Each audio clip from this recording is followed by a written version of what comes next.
கடவுள் இருந்தானா இறந்தானா? மிகப்பெரிய கொஸ்டின். ஒரு காலத்திலே மனிதன் என்ற தோன்றிய காலத்திலே இருந்தான் கடவுள்.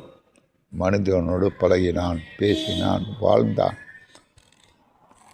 மனிதனுக்கு எப்பொழுது அறம் என்ற ஒன்று இல்லாமல் போய்விட்டதோ, அறம் என்றால் என்ன? தர்மம். தர்ம நிலையிலிருந்து எவன் மாறுகிறானோ அவன் மனிதனாக இருக்க மாட்டான். மனிதன் தர்ம நிலையிலிருந்து மாறினான், அப்பொழுது கடவுள் மனிதனிடமிருந்து விலகிவிட்டான். இதுதான் சத்தியமான உண்மை.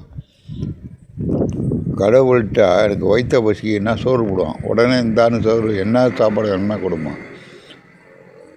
இவன் தர்ம வழியை மீறினான், கடவுள் இவனை விட்டு மறந்து விட்டான். இதுதான் சத்தியம்.